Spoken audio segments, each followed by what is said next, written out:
Thank you very much for the presentation and for the invitation to talk on this conference.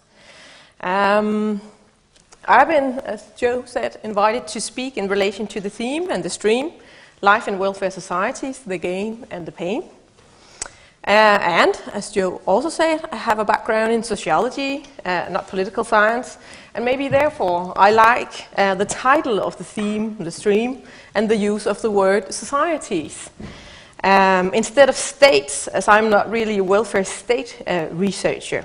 But I feel that this title, Lived Lives, and how different Nordic societies constitute context for the lived lives of men and women, reflects my own research area very well. So thank you for the invitation. In my speech today, I will focus on contemporary fatherhood and fatherhood practices within the Nordic context. I'll address the opportunities and constraints for fathers to develop fatherhood practices within Nordic societies. And to begin with, the Nordic context. In international comparisons of welfare states, the Nordic countries are often clustered together. It has been common to talk about one Nordic welfare state model or one Nordic model. Gender equality is often claimed to be central in this Nordic model. It has been widespread, both within the Nordic region and internationally, to argue that gender equality is a strong common value in the 5 Nordic countries, and gender equality has often been claimed to be a common hallmark for these countries. This has resulted in a story of gender equality about and in the Nordic countries, not only as a goal politically, but also as an ideology, an ideal, a strong discourse in the Nordic countries. Something that is taken for granted among Nordic people when we interview them in our studies. This story is supported by the fact that the Nordic countries are placed in top 10 in international indexes for gender equality.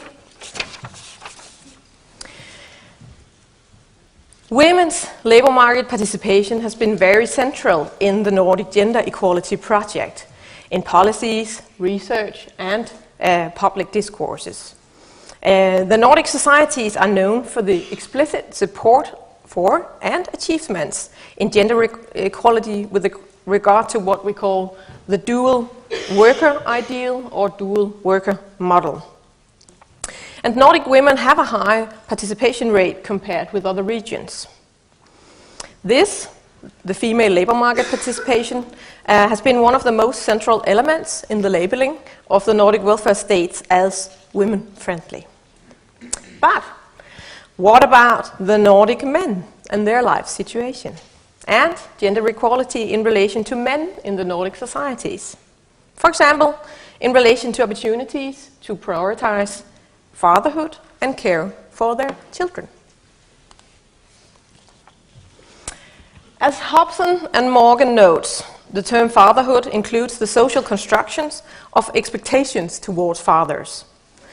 And research shows that an ideal of involved fatherhood has gained increased cultural status in the Nordic countries.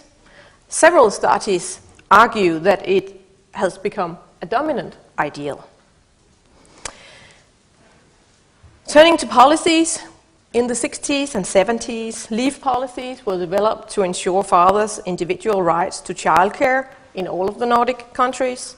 And in the 90s and early 20s, fathers' quotas, individual non-transferable leave rights for fathers, were passed in all of the 5 Nordic countries. First in Norway in 1939, and after that, the Norwegian researchers Berit Brandt and Elin Kvante have applied the term the father-friendly welfare state. But can we talk about the Nordic welfare societies as father-friendly? And are they all equally father-friendly? Here it becomes important, again, to question the idea of one Nordic model and gender equality project in the Nordic countries, as we have heard also other of the keynotes argue in the last couple of days. And this is a critique that researchers and feminist scholars have raised for years. And it's important that we critically discuss the conceptualization of the Nordic model of involved fatherhood.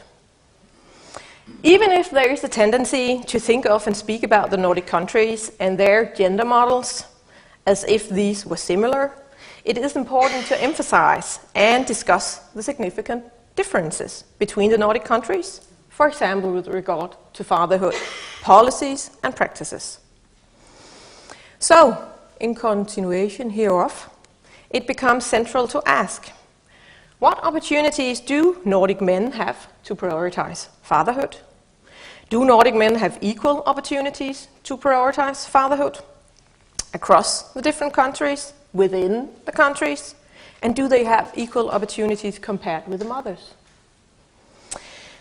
The focus in the rest of my speech will be on the practice of fatherhood and how such practices are shaped and done possible within the Nordic context. And I'll do that with a specific focus on Denmark. And by taking the perspective that intra-Nordic differences are important. But before turning to fatherhood in a Danish context, I'll briefly sketch a framework for theorizing men, masculinity, and fatherhood.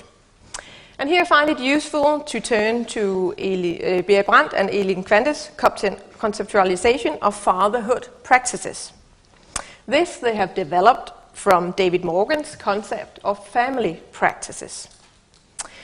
When applying a practice perspective on fathers and leave, focusing on what fathers do become central, on how they construct their masculine identity, including fatherhood, in their daily interactions with others, for example in the workplaces and in the families. The practice approach is compatible with the well-known doing gender perspective developed by West and Zimmerman, where masculinity and femininity are not understood as something we are. Instead, it is seen as being constructed in interaction and thereby changing and fluid. On the other hand, gender or gendered practices cannot be done completely freely. Fatherhood practices are always being constructed or negotiated in relation to different structures in society and organizations, Brandt and Kvente argue. And they point out three important structures when understanding fatherhood practices. The first one is fatherhood ideals, societal expectations of the appropriate role, attitude and behavior of fathers. And I would add ideals combining work and masculinity. Today, fatherhood ideals may be conflicting with ideals combining masculinity and work. I'll argue. I'll come back to that. Work-life demands is another important structures for the construction of fatherhood practices. Modern work life is characterized by demanding flexibility, presence, availability from employees. Gender and masculinity researchers point out that the construction of masculinity in particular is connected to the demands of modern organizations.